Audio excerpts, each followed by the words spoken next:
Hi everyone, tonight we're going to continue with our series about the flow and the framework of the matrices and the matrix game of life.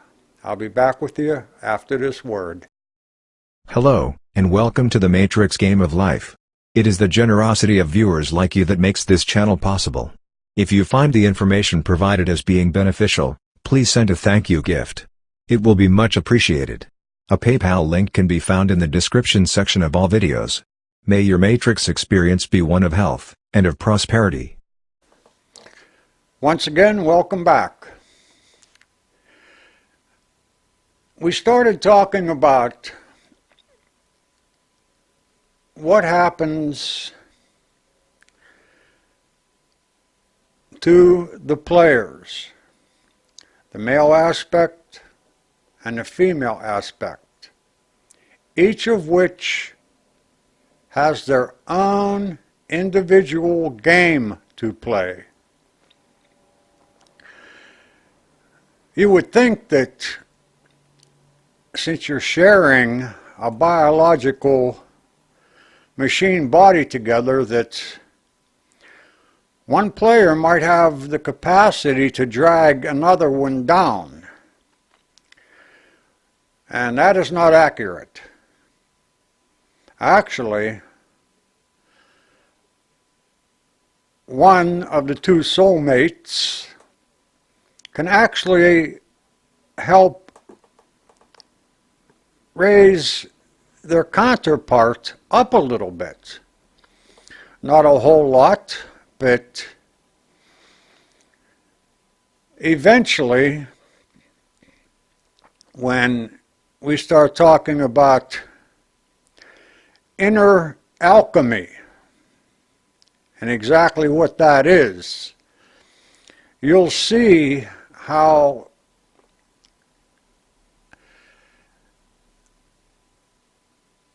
well, I'll bring that up when we get to it. It's not a complicated subject, but it's something that has to be experienced to truly understand. I mean, I can give you the words, but without the experience, like anything, to experience something is to know it. Nobody has to teach you anything about it. You can read all day long about climbing Mount Everest. And although it might be entertaining and exciting reading and enjoyable to think about, we will never know what it is to climb Mount Everest unless we've done it, unless we've had the experience.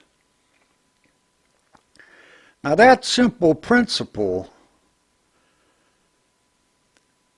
is applicable to all of the experiences that a player has in this game. It's one thing to tell somebody about something, it's quite another for them to experience it theirself. Having said that, and before we get started to the main topic here, I wanted to bring it to your remembrance that I currently now have 4 graphics, image graphics, available to you all in the description section just below the video. And they are PNG files. You can click on them, they will open, and save them. They're not really in any particular order, and there will be more coming, at least as they pertain to this series that we're talking about, the flow and the framework. later on, we'll start talking about things that I don't know about. Maybe somebody can, but I can't draw pictures about. They're concepts that have to be pondered and hopefully grasped. And so that the understanding arises. When the understanding's there, pictures are not necessary. I mean, we've all seen a horse. Nobody has to draw you a picture of a horse for you to, when you hear the word, you have a mental image of what a horse is anyhow. Nobody needs to show you a picture. But for the flow and the framework of the game, I thought that it would be beneficial to have graphics that show the steps and cover other things. There's 4 of them right now. You can study them in any order that you want to, because all the information is going to be covered again and again and again and again and again as the videos continue. Because everything is interconnected and everything works together. Our experiences before we enter the game come into play when we are actually in the game, playing the game. Everything works together. So, those graphics are there for you. I suggest that you download them, save them to your computer or to your phone or however, wherever you save stuff to, and have them as a reference. There'll be nice things to have for references for now and down the road. Okay? All right, let's see here. Let's get back into this. We were going to talk, I said in my last video that where I wanted to pick up was starting to look at those things that went on just prior to us entering in to this secondary matrix game of life. There were things that had to be done. Arrangements had to be made. One of the first things I want to talk about, and this really didn't have anything to do with the demiurge, the artificial intelligence. This was the fractals talking amongst ourselves, so to speak. We came up with what I call a list of assumptions. These are things that would apply across the board to every player, to every entity that might pay to play, to experience the game for a while, and even in some respect it applies to the behavior and activity of the soulless ones. So everything is covered.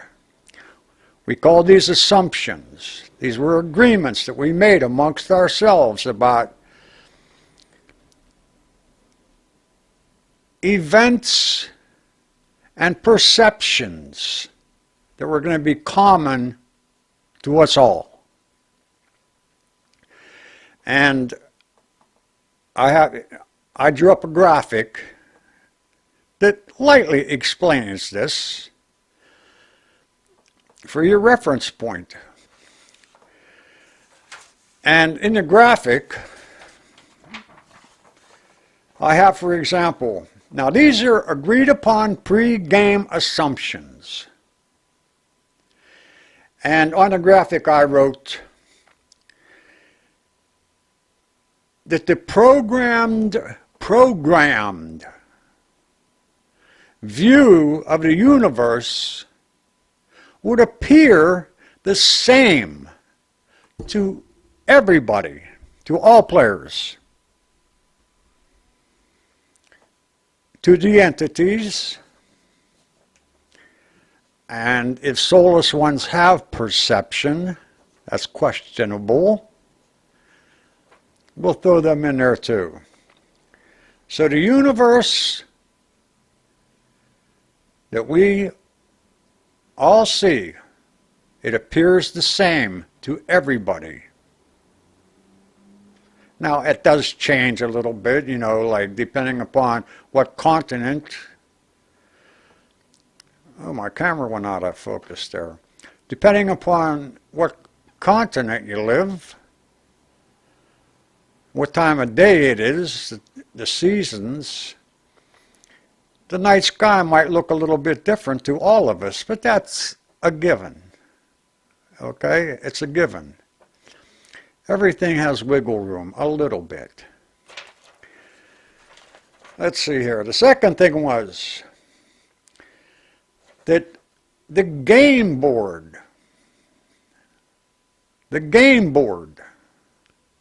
like the chessboard, the game board, what I also call the stage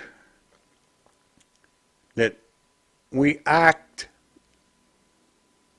our character acts their game out on, would be the planet Earth and the solar system. Where that comes into play is they tell us that in a dream anyhow, men have went to the moon and that there have been rovers, landing rovers, explorers that have landed on Mars. So it's the Earth and the solar system. We have no idea about travel of any kind outside of our solar system. Our solar system we understand. This Earth we understand. Those things are common to us all. They are assumptions, pregame assumptions, agreed upon assumptions. Speaking of the game board, the Earth, it was agreed upon that all the landscapes would appear fairly similar to all of us. Now, depending upon what continent your game is being played out in this current timeline, you know, some might see more deserts than they see mountains. Some might see more snow than they do palm trees. You get the gist of that. But nevertheless, any player that would in his game visit another part of the world, they'd see the same landscape that a native of that continent sees. So we agreed upon that. We agreed, okay, that all player life experiences would be varied yet similar. They would be varied yet similar. It reminds me of a saying that I once heard. I think it was by an author. Well, it was in higher education where I learned it. I forget the guy's name, right? His name slips my tongue, but he said that We all experience the same things, just different kinds of the same things. Like, we might experience falling in love. You know, that couple falls in love and that couple falls in love. They're both falling in love. It's the same thing. But their experience of that, each of them are going to perceive it in a little different way. So we experience the same things, just different kinds of the same things. War is war. Whether it's World War I, World War II, Korea, Vietnam, Iraq. War is war. They're the same thing. They're just different kinds of the same things. Different theaters of war. I think you get it's not complicated. One of the few things about the Matrix game of life that isn't is the pregame assumptions. All right, here's another one that we agreed upon. That all source players, when they experience birth, all right, I'm not going to get into that right now, but when we experience birth, we must be born only to a source player mother. You can have a non-source player father and a source player mother, and that's cool. But you cannot have a source player father and a non-source player mother. No source fractal game player. It's going to happen that way. All source players are born to source player mothers. That does not mean, like I mentioned this in another video, my mother was a source player. From what I remember of my mother, she had no idea that she was playing a game. I mean, in retrospect, I could look back right now and see, oh yeah, she was building me up to that. But no. And my mother's mother, my grandmother, she was a source player.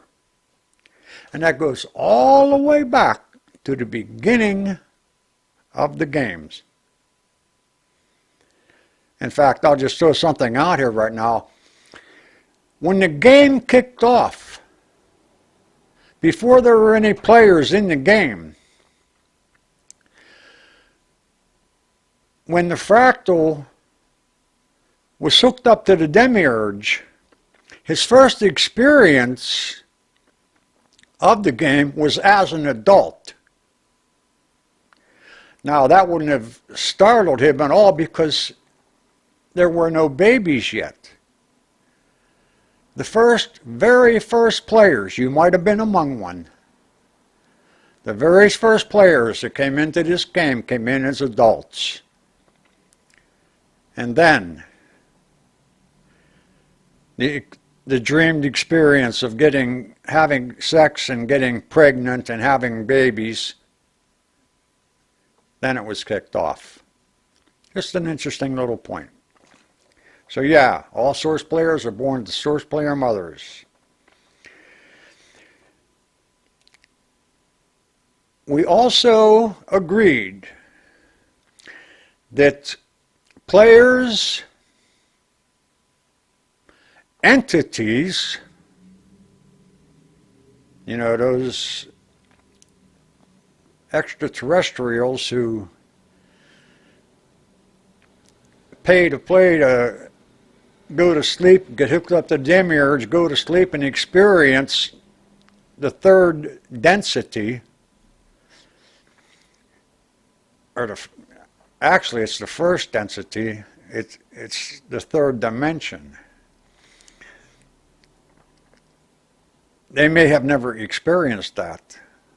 And like I said, I've heard it said that, and I can't say this is gospel's truth, but it's something that I listened to and I said, yeah, that makes sense.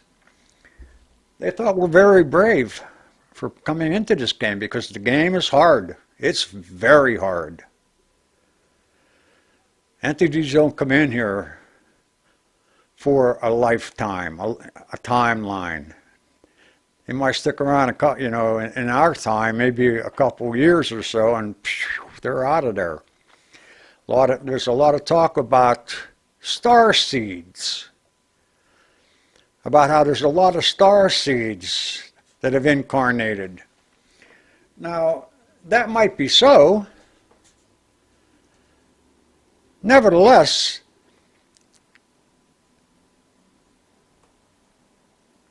before any of us, any player entered into the secondary matrix and the matrix game of life, before any of us entered into it, we were star seeds.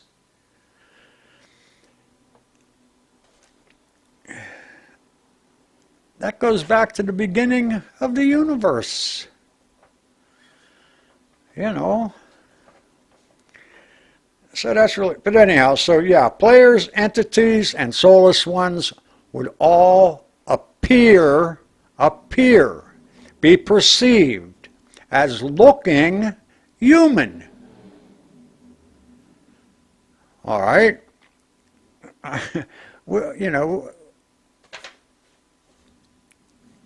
that's simple enough. Players, entities, soulless ones would appear human.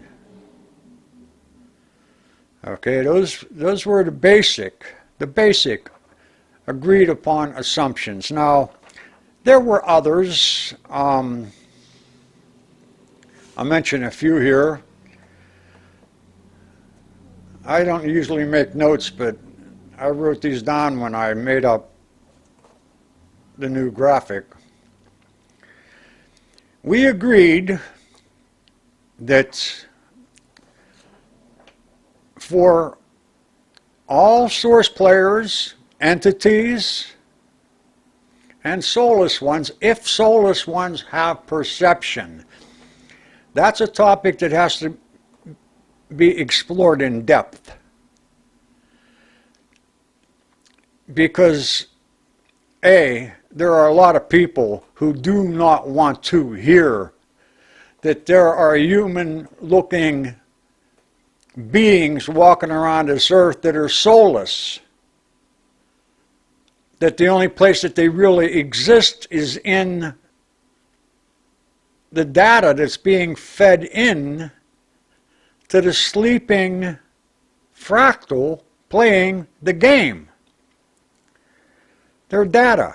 They don't really exist. I got to make a mental note. Okay, check, done. But we agreed that all time would appear linear. In other words, we live under the assumption that things have a beginning and they have an end. That time passes from past to present to future. Only in this game does that concept exist. Time is not linear. Time is just a word, number one. But anyhow, for the game, we made the assumption that time would be perceived, perception. It would be perceived as flowing in a straight line from the past into the future.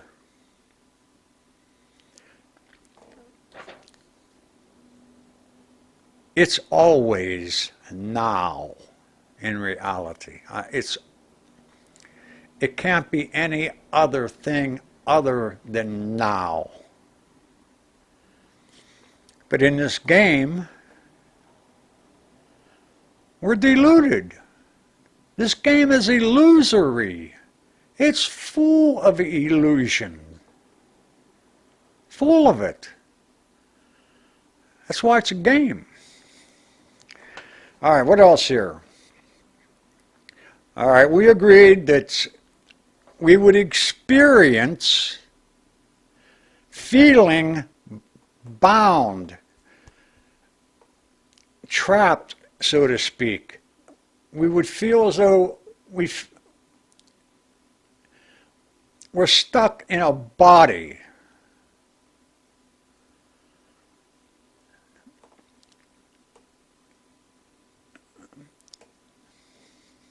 That's self-explanatory.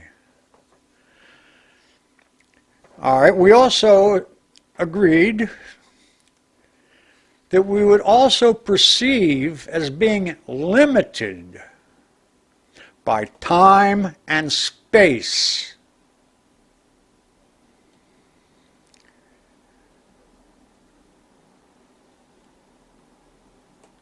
We're pressed for time.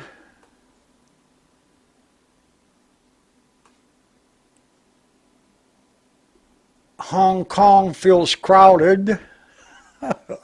Nobody can jump to the moon with their two legs. We're limited by time and space. That's a perception. It's an agreed upon assumption that that is part of the game plan, part of the framework. What else here can I think of? Okay, this is a big one. This is a big one.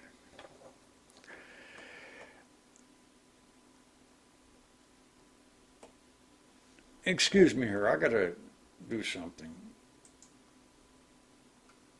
I hate when ads pop up on my screen. It just occurred to me, well, I don't think the camera can look down there and see that, so excuse my paranoia. All right. We came up with the assumption that all perception would come through senses, and in particular, sight, hearing, smelling, tasting, touching, okay? That would be our main source of perception. That's why we are so dependent on our physical senses. We're totally dependent on them.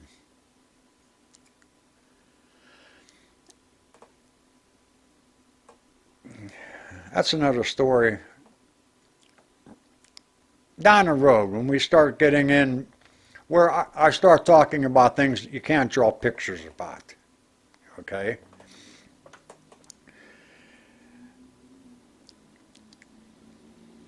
In other words, we are conditioned to believe that all perception comes from outside of us into us. Like an object is out there and we see it. Okay, we have subject-object relationships.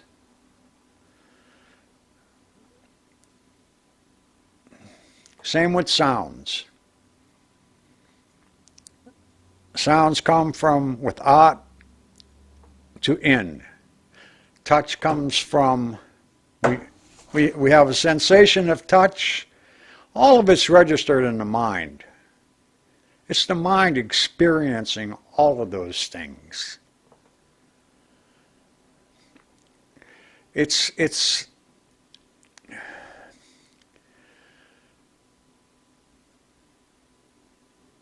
like the argument that matter creates consciousness. Scientists will not let go of that axiom. They fight to the death that matter creates consciousness. Not understanding that consciousness creates matter. They got it ass backwards. That's another story. All right, what else here about that?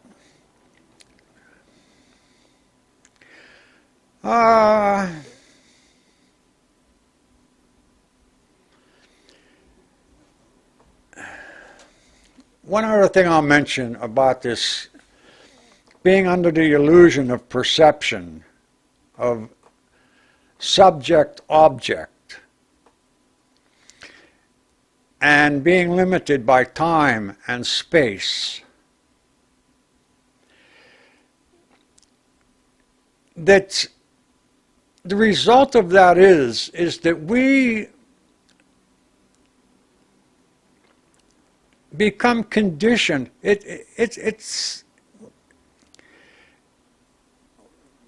We fall into we buy into the fact that human evolution is slow.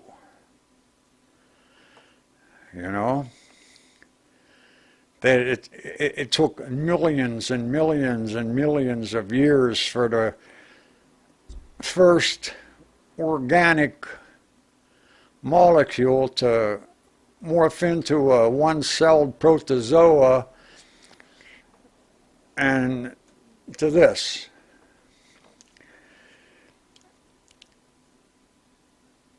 So we are under the illusion that progress is slow.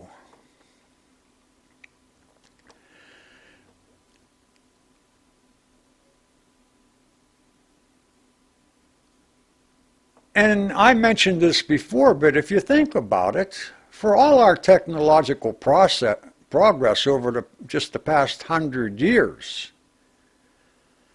which is obvious, we go, wow, just think 20 years ago, there was no such thing as an iPhone. You know, today, you can't get people's noses out of them. And we judge our progress by our technology rather than our insight.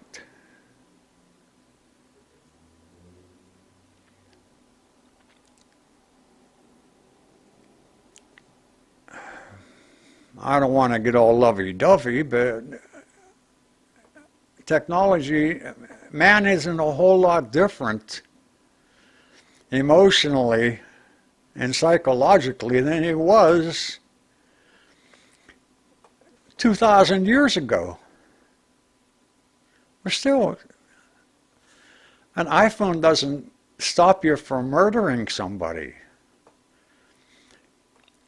iPhones are new, murder isn't. So in this game, you know, once you get a little bit beyond the physical plane of the primary matrix, once you get just a little bit beyond that, where our bodies are right now, there ain't no murder. This is a tough game. We are experiencing things that in this manvantara of manifestation have never been experienced We are the experiencers. We are the source players. It's our function to experience. Come hell or high water. No matter how bad, messed up, painful it might be, or ecstatic.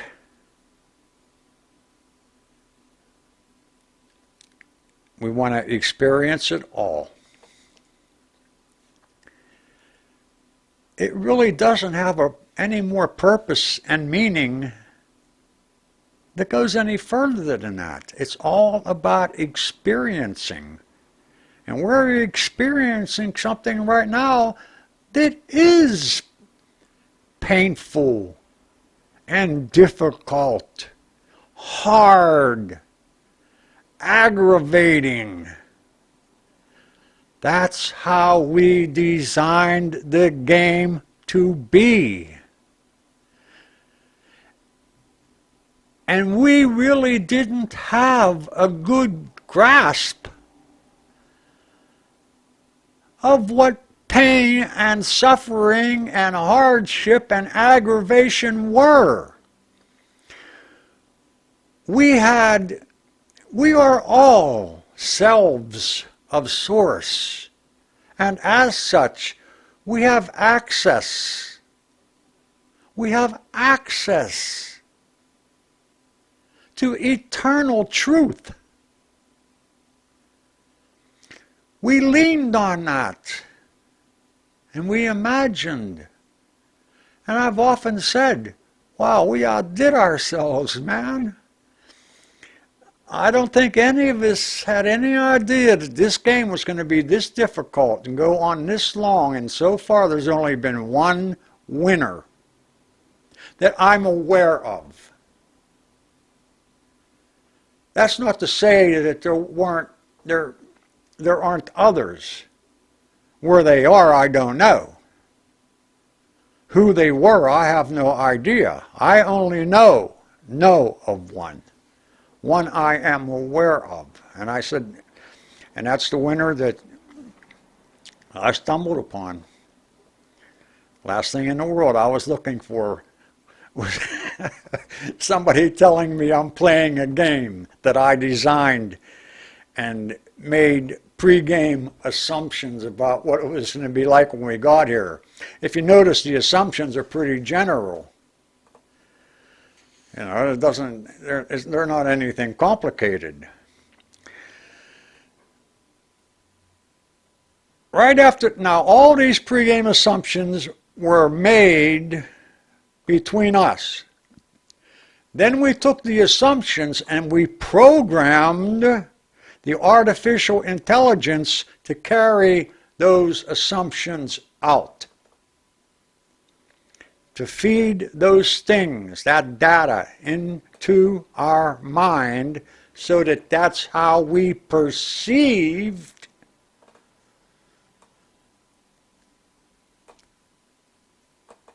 data.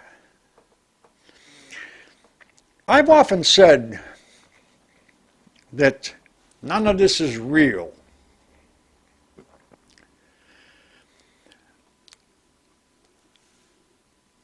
I was thinking about this the day before yesterday, and I was thinking, well, it's pretty hard to tell somebody, like if they had punched in the eye, to tell them that that's not real, that that pain is not real. It's hard to tell somebody that if you fall out of a tree and smack your head on the ground, that that's not real, that that ground isn't solid. And I thought, what is the best way to explain this? And I'm just going to touch on it. It's almost like information I'm getting a download of that has to fully cook for a while and gel for me.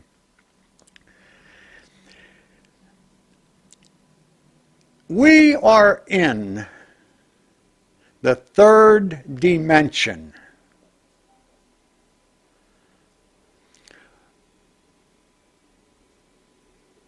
outside of the secondary matrix, there is no third dimension.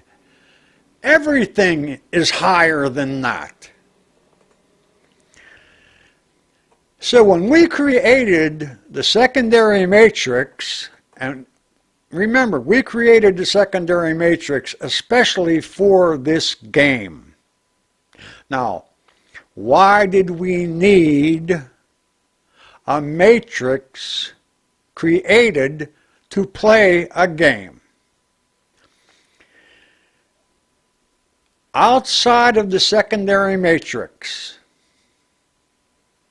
there is no third dimension. This is the only place where you find frequency level so low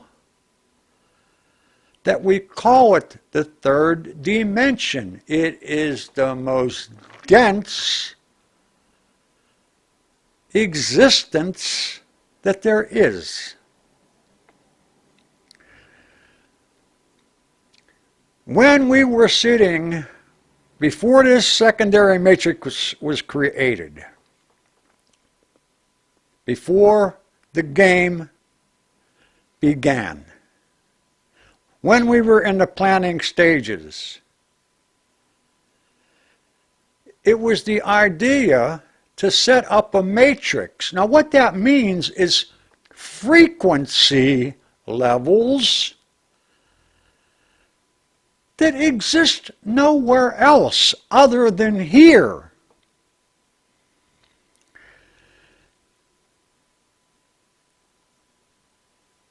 What we experience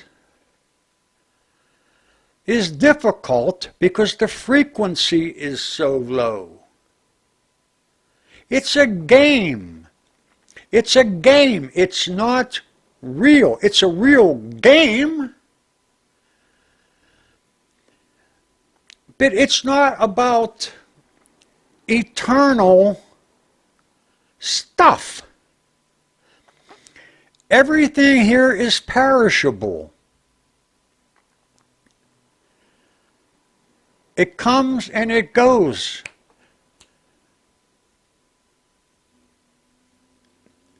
I don't know if you're following me here, but like,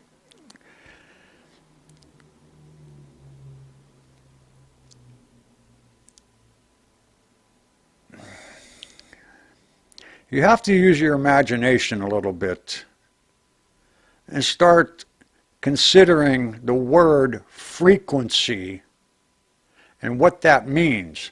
What standing waves, peaks and valleys, what that means when you're talking about frequency.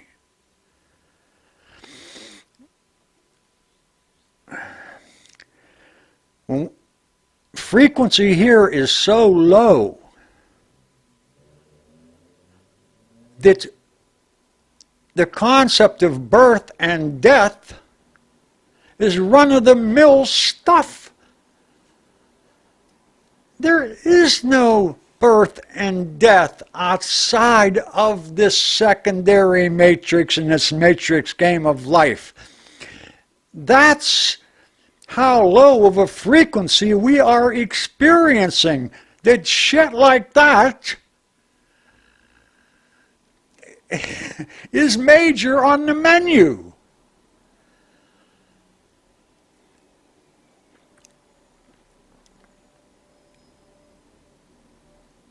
It's so bad we want to blame it on a devil or something like that.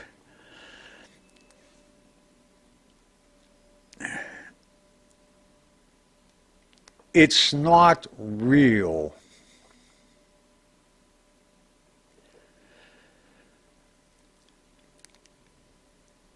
I'm going to end up here. And I mean it this time.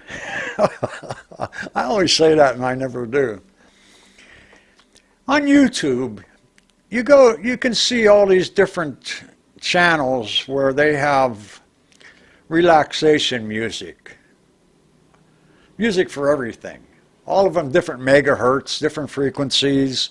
You know, wake your kundalini frequency, or, you know, lucid dream frequencies, or go to sleep frequencies, or run a mile in 4-minute frequencies and stuff, you know. And people listen to these frequencies for whatever purpose or end that they're trying to achieve. Those frequencies are heard with the mind. They are particular frequencies that the mind interprets as sound. And there we are again, being swayed by the senses, thinking the sound is coming from out there into here and we're hearing it. No. It's a frequency that the brain, our mind, interprets as a sound.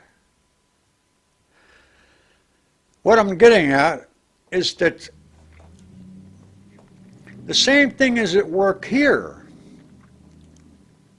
We are asleep, hooked up to artificial intelligence that's feeding us data, which is frequency. Everything is a frequency. Everything. I don't care how high you go. It's the field of being. Some people call it energies. There's a lot of different terms for it. It's all frequency.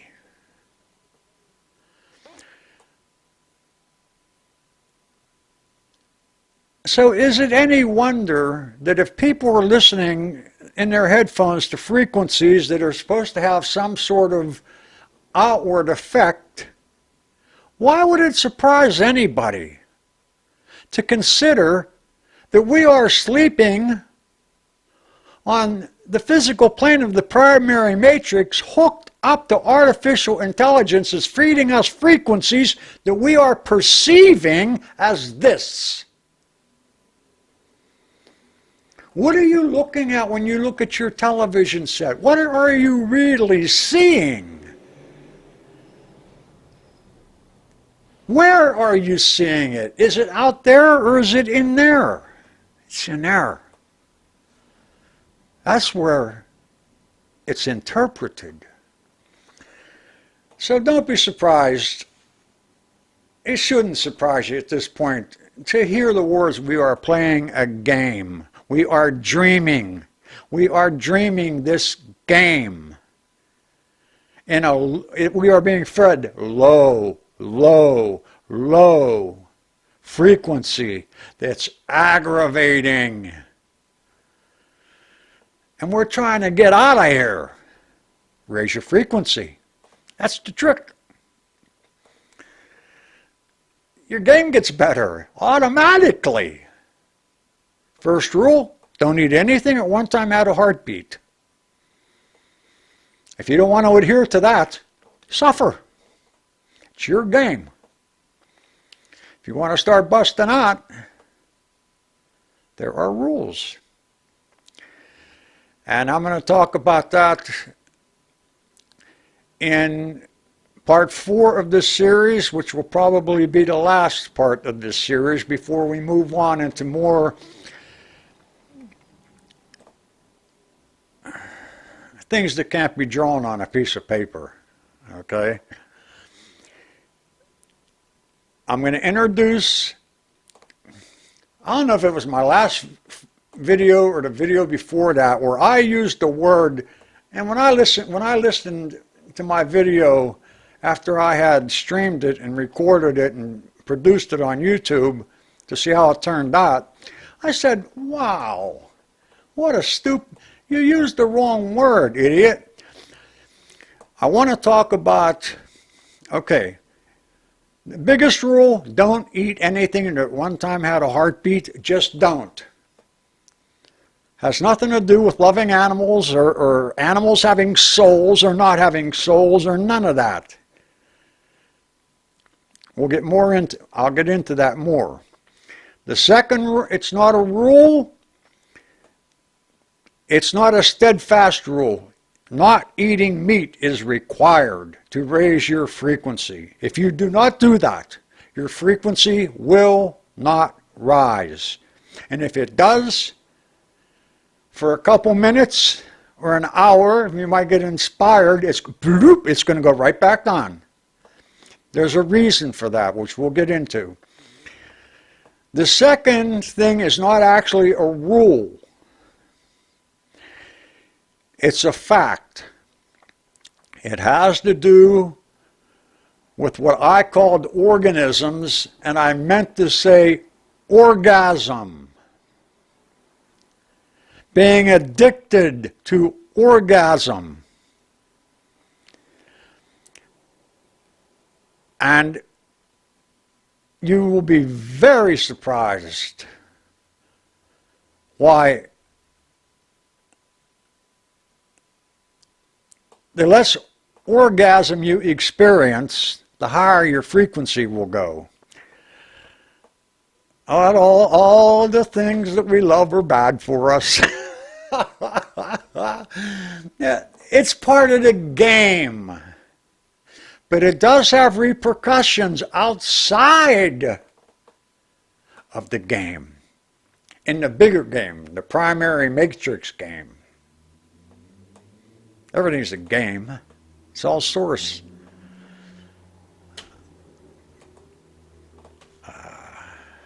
The purpose and the meaning of life. Okay, 51 minutes. I kept it under an hour, 9 minutes. Next video will be part 4. It will be the final phase of the flow and the framework. You have the diagrams, download them, study them, listen to these videos more than once. Go back to the beginning and listen to them again. You will be surprised all the things that were said that you did not hear. Not because you're not stupid, but we're talking about something that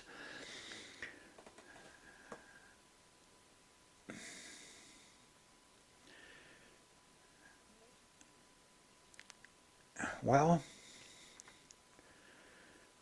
we're talking about something that is not your average meal, that's for sure.